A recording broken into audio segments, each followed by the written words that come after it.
Hey guys, it's Rodimus Primal. I am back with another video, and today I want to talk to you guys about some spoilers about why Dark Phoenix failed and is probably going to be a box office flop when it comes down to the X-Men franchise, and where do we stand with it.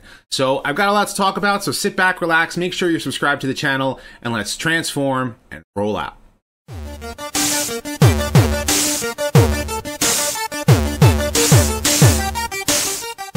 Okay, so what I want to show you here is the Dark Phoenix numbers when it comes down to how it did total as of right now. Now, right now it's Thursday, and it has done so far $39 million in the box office, and it has done $142 million worldwide, with $103 coming from foreign markets, which means that domestically this movie is failing. Over the weekend, the movie only did, what, $32 million. That's really, really bad when it comes down to the X-Men. And the thing is that you wonder why. I went on Friday night, and the theater only had maybe about 20 people in the theater, which was kind of strange to see, because usually when you see these X-Men movies, a lot of people are in the theater, just like any other Marvel movie. And there's a lot of reasons behind that. And the things that I want to talk about today have to do with not only the X-Men franchise, but superhero movies in general. Because when you think about it, like, superhero movies in general are right now, you know, either they're untouchable, or they're, you know, people are just going and watching them, or people are going to lambaste them, or whether or not they're good or bad. And you hope the movie is good. And I've already said, if you saw my review, Dark Phoenix wasn't that good. And it really bothered me because I wanted them to do this storyline justice.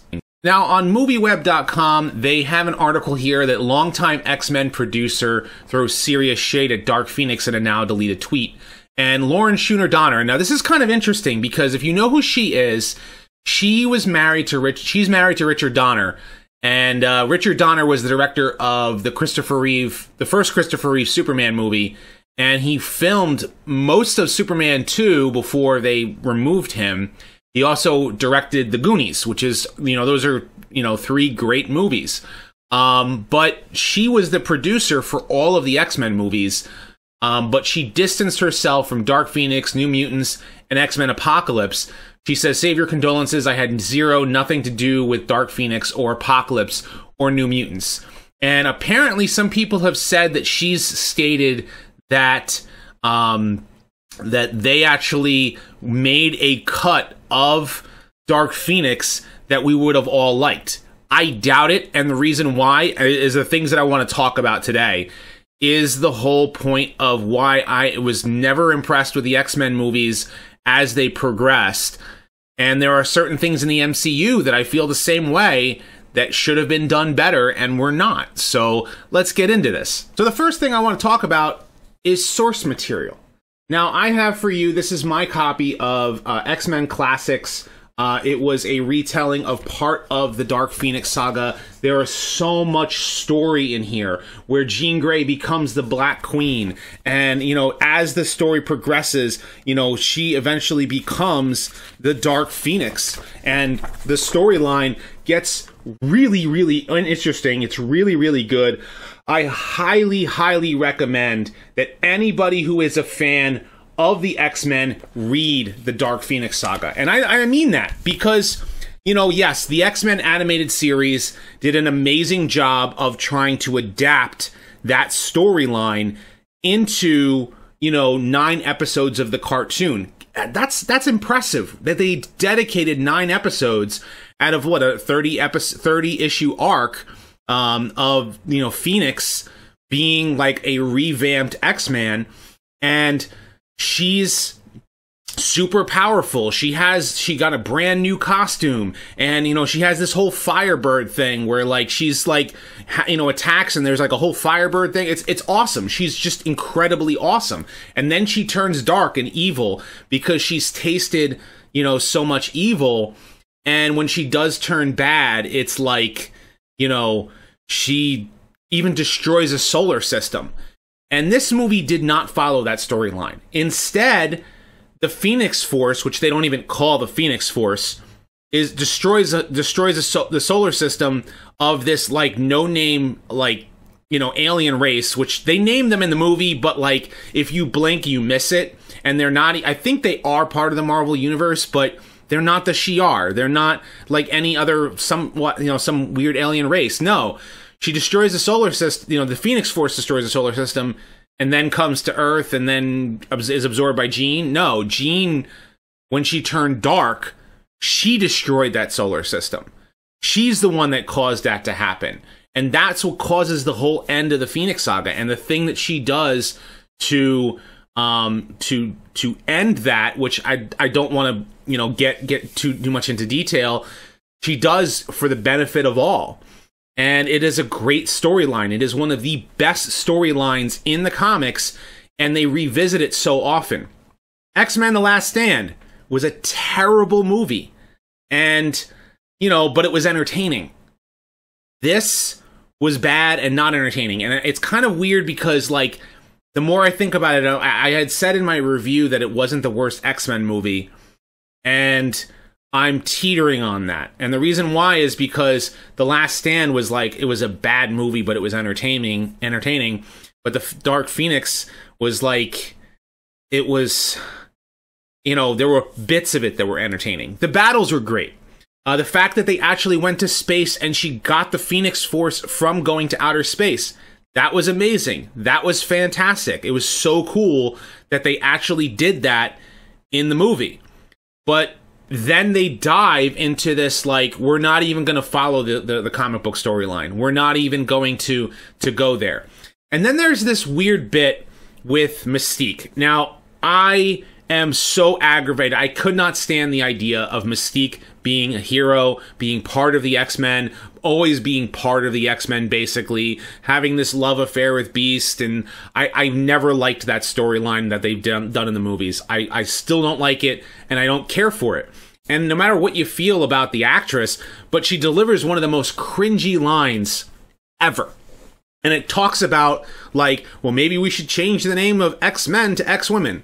I'm sorry, but if you study the English language, if you study what the actual English language, men refers to, is short for humankind, or for, you know, mankind, humankind. It's short for that. So men, plural, means humans, extra powered humans. That's what X-Men are. You know, and the X, yes, stands for Xavier. Xavier is only a part of that. The fact that they have the extra mutant gene, that's what they are. So we're going to change it just because, well, we want to change it because of, you know, modern day politics. And I'm not trying to talk politics here, but this is something that people who don't have a grasp of the English language are trying to change things because it needs to fit their political agenda. And political agendas should not be a part about the name of a character, you know, names of a superhero team. The name of the superhero team is the X-Men. I would say the same thing about Men in Black. You want to change the name of Men in Black? It's the same thing. It doesn't matter if it's, again, man, you know, the word man, its root is actually short for human. So it's not a political thing. It's just what the word means. Now you want to attach gender, it's gender neutral. The word's gender neutral. So X-Men should be that. And, you know, Mystique delivers this line, and when she does, it's so cringeworthy because there's no justification. You know, okay, I like Storm. Yes, I like Jean Grey. And I would like to see them act and do more and have more, you know, showtime. But at the same time, there's no justification in that in the movie. There's nothing in the movie to justify that line. You can't sit there and say that the women are all saving the men when you don't see that in the film. You need to justify that. Or within the X-Men series leading up to the film. You don't see that. And unfortunately, if you're going to try and throw that, you know, that line out there, then, you know, it's just a cringeworthy line. It does not work. You know, regardless of your politics. Again, I don't care about politics. I care about the fact that if you're going to throw some sort of like stupid line like that, that it should fit with the narrative, and it doesn't. But then the movie even dives even further into this, like, you know, this other alien race comes, and they're not the Shi'ar. They're not the Skrulls. They're not anybody in particular. You know, the Shi'ar Empire was supposed to be a huge, huge element to the X-Men films. And, you know, you have Lilandra, who is the Empress, and she was supposed to end up with Xavier, which I'll get to Xavier in a minute. But they, you know, she leads this whole empire where they're sitting there going, no, the Phoenix must be destroyed. And they don't have that in the movie. No, instead what you have is this, like, weird, oddball villain who's, like, if you watch the trailers, honestly, I thought when I was watching the trailers, I thought she was the Phoenix Force talking to Jean, like, in the background. But then it turns out that, no, she is the villain. And it doesn't make sense. It does not make sense at all. And they make Xavier look ridiculously stupid. They make him the villain of all of this. He is the reason why Jean snapped. I'm sorry, but no. First of all, if you follow the comics, both of Jean's parents are involved in Jean's life. She had a happy childhood. And I remember this because I've been looking at the comics recently. I saw the comics recently. I'm sitting there going like, oh yeah, that's right. Jean's parents were part of this. And it was only instead what they do is they kill off Jean's mom. Why? Because they needed to make Jean's dad look like a villain. They needed to make Xavier look like a villain. I'm sorry, but no, this is the person who is the founder of the X-Men. And you're making this person out to be the villain? Seriously? Why? Why? Why are you doing this? Why? Because, well, we need to, like, throw shade at, like, the X-Men because we don't like the X-Men. And Hollywood has never liked the X-Men. But Hollywood has never liked superhero movies until the MCU. And I'm not going to throw a pass at MCU either. I mean, I'm not going to throw it like a, I'm not going to pass like their mess ups because they screwed up the Mandarin. In my opinion, they kind of screwed up Crimson Dynamo and Whiplash. They screwed up the Dark Elves. They screwed up Monica Rambeau. You know, Monica Rambeau is a character who has both parents involved in her life, and she is a person who is supposed to have her parents, especially her father, is supposed to be a strong fatherly influence on Monica Rambeau, why she becomes Captain Marvel, and instead they crap on her character, and they even crapped on Nick Fury. They made Nick Fury out to be like a liar in Captain America: The Winter Soldier. You know, that's ridiculous. You know, I understand that's not kind of, you know, Nick Fury basically is a spy, so he's a liar, but come on. You know, if you know Nick Fury from the comics and then you're going to go off and do something like this, come on, I'm sorry, but no. Like, this is literally taking characters who are important. This is where Hollywood refuses to follow source material. They make superhero films and then they don't follow the source material. I've said this about Megatron. Megatron in all of 5 Michael Bay's films, you know, was not the ultimate villain. Megatron was like, you know, under somebody. Like, look at, he was under the Fallen, he was under Sentinel Prime, he was under control over, on the KSI, he was under control over Quintessa. And this is where superhero movies have gone. They completely crap on characters. They deconstruct a superhero and they make the villain out to be the one that you want to root for. Why is that? Well, it's because Hollywood likes that in movies. I don't understand why. And yet, the reason why the Dark Phoenix failed is because, well, it did not follow the source material. It crapped on the source material. It crapped on the characters. You know, the only character, I will say this much, Cyclops is the only one I think that they actually tried to do a accurate Cyclops. They didn't give Storm enough screen time. Storm was introduced in Apocalypse, and here she is as part of the X-Men in Dark Phoenix, and she doesn't get much screen time. Storm needed a lot more screen time. Really did. You know, I love Storm. I've loved Storm in the comics. I loved when she was leader of the X-Men. And, you know, because she had the Mohawk, you know, in Apocalypse. That was kind of the thing when she was leader of the X-Men at that time. That's when Cyclops was going off with Madeline Pryor and ending up, fathering Nathan, who ends up becoming Cable. You know, those are things in the storylines that, like, you sit there and you hope that they try to cover more in these movies, but they don't. And I'm sorry, but this is getting to the point where I don't want to see the MCU, you know, take this over, because it seems that what they did is that they inserted their tentacles into the X-Men franchise to ruin the Dark Phoenix, which was already going to be a bad movie anyway. They just made it worse. But then they turn around and they say, well, now that we're going to take control over it, because we knew that Dark Phoenix was going to be the end, we've now taken control, and now we can basically, you know, make the X-Men characters wherever we want, and they don't necessarily have to be part of the X-Men.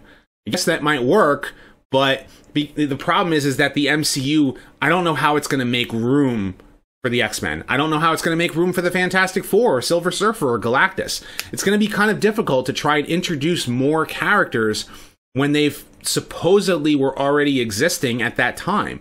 They weren't existing at this time. And the other problem is the whole aging thing. In 1992, Xavier and, you know, Magneto are, you know, they look like, you know, you have the actors are clearly in their 40s, but then by the year 2000, they look like they're in their late 50s, early 60s. You know, you have Ian McKellen becomes Magneto by the year 2000, but he doesn't look like that in 1992.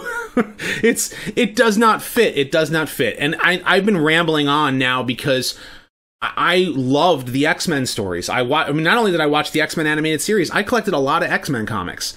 You know, I read a lot of this stuff. I'm a person who understands the X-Men's characters, and I understand where they went and how they progressed as I was reading it. And unfortunately, the movies have done a poor job of trying to, you know, bring those comic books to life on the big screen. Well, the way that I look at it is like this. The X-Men animated series had to adapt the comics into the cartoon. But the movies tried to adapt the animated series into movies and did their own thing and went in their own direction instead of following the comics that they should have. They didn't follow the comics. And in fact, if anything, every single X-Men movie has done something where it's completely different from the source material, craps on the source material. And that's my problem. If you're not going to respect the source material, you're only going to give us crap movies because it seems that you don't understand how to write good stories. And, you know, Hollywood doesn't understand how to write good stories. So what do? Instead of writing good stories, they crap on the source material by writing their own stuff, completely twisting what should exist. So when you go to see the movie, you're expecting something to be adapting the source material, and instead what you get is something completely different, and it has nothing to do with it, and you're better off just going back and reading the comics. And seriously, that's what I think people should be doing. Don't go see Dark Phoenix. Go read the comic book story. I want to know what you guys think. Leave your thoughts in the comment section below. If you saw Dark Phoenix, please let me know whether it was a good movie or a bad movie. I didn't like it. You know, I honestly think that it ranks up there as one of the worst X-Men movies. And seriously, we need comic book movies to start going in a direction where they are following the source material again. So be sure to, if you like this video, be sure to thumbs up and subscribe. I've got more videos, whether it's a rambling video like this or whether it's my movie reviews. You know, follow me on Facebook, Twitter, Instagram, and all of that. And as always, guys, until next time, till all are one.